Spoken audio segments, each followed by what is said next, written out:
Sorry about that, folks. My video cut out, so this is part 2 of Chapter 9 of The Outsiders. I went back to stand with Soda and Steve and Two-Bit then because the Socs were arriving right on time. They came in 4 carloads and they filed out silently. I counted 22 of them. There were 20 of us, so I figured the odds were even as we could get with them. Derry always liked to take on 2 at a time anyway. They looked like they were all cut from the same piece of cloth, clean-shaven with semi-Beatle haircuts, wearing striped or checkered shirts with light red or tan-colored jackets or Madras ski jackets. They could just as easily have been going to the movies or to a rumble, and that's why people don't ever think to blame the Socs and are ready to jump on us. We look hoodie, and honestly, they look decent. It could be the other way around. Half the hoods I know are pretty decent guys underneath all that grease, and from what I've heard, a lot of Socs are just cold-blooded mean. But honestly, people don't ever look beyond looks. They lined up silently facing us, and we lined up facing them. I looked for Randy, but I didn't see him. And honestly, I was glad I didn't see him. A guy with a Madras shirt stepped up. "Let's get the rules straight. Nothing but a fist, and the first to run loses, right?" Tim flipped away his beer can. "Yeah, you're savvy, real good." There was an uneasy silence. Who's going to start it? Derry solved that problem. He stepped forward under the circle of the light made by the street lamp. For a minute, everybody looked unreal, like a scene of a juvenile delinquent movie or something. Then Derry said, "I'll take on anyone right now." He stood there, tall, broad-shouldered, his muscles taut under his t-shirt and his eyes glittering like ice. For a second, it looked like there wasn't anyone brave enough to take him on. Then there was a slight stir in the faceless mob of Socs, and a husky blonde guy stepped forward. He looked at Derry and said quietly, "Hello, Daryl." Something flickered between Derry's eyes, and then they were ice again. "Hello, Paul." I heard Soda give a quick squeak, and I realized that the blonde was Paul Holden. He had been the best halfback on Derry's football team in high school, and he and Derry used to be buddy around all the time. He must be a junior in college by now, I thought. He was looking at Derry with an expression I couldn't quite place, but I'll tell you one thing, I just liked it. Was the expression contempt, pity, hate, maybe a mixture of all three? Why, though? Because Derry was standing there representing all of us, and Paul felt only contempt and pity and hate for greasers? Derry didn't move a muscle or change his expression, but you could see he hated Paul now, too. It wasn't only jealousy. Derry had a right to be jealous. I mean, he was ashamed to be on our side, ashamed to be seen with the Brumley boys, Shepherd's game, maybe even ashamed to be seen with us. Nobody realized it but me and Soda, though. It didn't matter to anyone, besides me and Soda anyway. That's stupid, I thought swiftly. They've come here to fight, and they're both supposed to be smarter than that. What difference does the side make? Then Paul said, "I'll take you," and something like a smile crossed Derry's face. I knew Derry had thought that he could take Paul any time. But that was 2 or 3 years ago. What if Paul was a better fighter now? I swallowed. Neither one of my brothers had ever been beaten in a fight, but I wasn't exactly itching for someone to break that record today. They moved in a circle under the light, counterclockwise, eyeing each other, sizing each other up, maybe remembering old faults and wondering if they were still there. The rest of us waited with mounting tension. I was reminding me of Jack London's books, where the wolf pack waits in silence for 1 or 2 members to go in for a fight. But it was different here. Jack London, by the way, guys, is the person who wrote To Build a Fire, if you guys can recall. To Build a Fire at the beginning of the year. That was Jack London. The moment either one swung a punch, the rumble would be on. The silence grew heavier, and I could hear the harsh, heavy breathing of boys around me. Still, Daryl and the Soc walked slowly in a circle. Even I could feel the hatred between them. These two used to be buddies. I thought. They used to be friends, and now they hate each other because one has to work for a living and the other one comes from the west side and everything's been handed to them. They shouldn't hate each other, though. I don't hate the Socs anymore. Gosh, these two shouldn't hate each other. "Hold up!" a familiar voice yelled. "Hold it!" Suddenly, Derry turned to see who it was, and Paul swung a hard right to the jaw when Derry looked away. The rumble was on, but right in time, Dally Winston had run in to join us. I couldn't find a Soc my size, so I looked for the next best one and I jumped on him as quickly as I could. Dallas was right beside me, already on top of someone, punching. "I thought you were supposed to be in the hospital," I yelled. as the Soch knocked me down on the ground and I rolled to avoid getting kicked. I was, Daly said as he was having a hard time because his left arm was still in real bad shape. But I ain't in the hospital now. How, though? I managed to ask as the Soch I was fighting leaped on me and we rolled near Daly. I talked the nurse into it with two-bit switch. Don't you know a rumble ain't a rumble unless I'm in it, kid? I couldn't answer because the Soch, who was heavier than I was, than I took him for, had me pinned down and was slugging the sense out of me. I thought dizzily that he was going to knock out some of my teeth loose or break my nose in or something, and I knew I didn't have a chance. But Derry was keeping an eye out for me. He caught that guy by the shoulder, half lifted him up before knocking him 3 feet with a sledgehammer below. I decided it would be fair for me to help Daly since he could only use one arm anyway. They were slugging it out, but Daly was getting the worst of it, so I jumped on the Soch's back, pulling his hair and pounding him. He reached back and caught me by the neck and threw me over his head to the ground.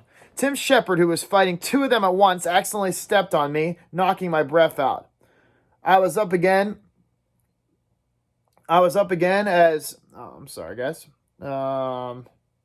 As soon as I got my wind, and I jumped right back on that Soch, trying my best to strangle him. While I was prying my fingers loose, Daly knocked him backwards so that all 3 of us rolled on the ground, gasping, cussing, and punching. Somebody kicked me hard in the ribs, and I yelped in spite of myself. Some Soch knocked out one of our bunch and was kicking me as hard as he could, but I had both hands wrapped around the other's neck, and I refused to let go. Daly was slugging him, and I hung on desperately, although that Soch was kicking me, and you'd better believe it hurt. Finally, he kicked me in the head so hard it stunned me, and I laid limp, trying to clear my mind and keep from blacking out. I could hear the racket, but only dimly through the buzzing of my hairs. Numerous bruises along my back and on my face were throbbing, but I felt detached from the pain as if it wasn't really me feeling it. "They're running!" I heard someone yell joyfully. "Look at those dirty! They're all running away!" It seemed to me that the voice belonged to Two-Bit, but I couldn't be sure. I tried to sit up, and I saw the Sochas were getting into the cars and leaving. Tim Shepard was swearing blue and green because his nose was running again, and the leader of the Brumley boys was working over one of his own men because he had broken the rules and used a piece of pipe in the fighting. Steve lay doubled up, groaning about 10 feet from me. We found out later that he had broken ribs. Soda Pop was beside him, talking in a real steady voice. I did a double take when I saw Two-Bit. Blood was running down one side of his face, and one hand was busted wide open, but he was grinning happily because the Soch were running away. "We won!" Derry announced. "We beat the Soch!" Daly stood beside me quietly for a minute, trying to grasp the fact that we were really beating the Soch. Then, grabbing my shirt, he hauled me by the feet. "Come on!" He dragged me down the street. "We're going to go see Johnny right now and tell him the good news." I tried to run, but I stumbled. The doctors, as he shoved me along. "Hurry! He was getting worse when I left, but he definitely wants to see you, okay, pony boy?"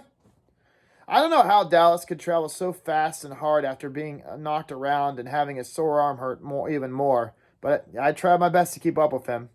Track wasn't ever like the running I did that night. I was still dizzy and only had a dim realization of where I was even going and why. Daly and Buck Merle's T-Bird Buck Merle T-Bird parked in our house, and we hopped into it. I sat tight as Daly roared the car down the street. We were on 10th when a siren came on behind us, and I saw the reflection of the red lights flashing in the windshield. "Look sick," Daly commanded. "I'll say I'm taking you to the hospital, which will be truth enough." I leaned against the cold glass of the window and tried to look sick, which wasn't too hard feeling the way I did. The policeman looked disgusted. "All right, buddy, where's the fire?" "The kid! Sorry, he fell off his motorcycle and I'm taking him to the hospital." I groaned, and it wasn't all that fake of a groan, to be honest with you. The fuzz suddenly changed his tone. "Is he real bad? Do you need an escort?" "How would I know if he's bad or not? I ain't no doctor." "Yeah, I guess we could use an escort." And as the policeman got back in his car, I heard Daly hiss, "Ah, sucker!" With the sirens ahead of us, we made record time getting to the hospital.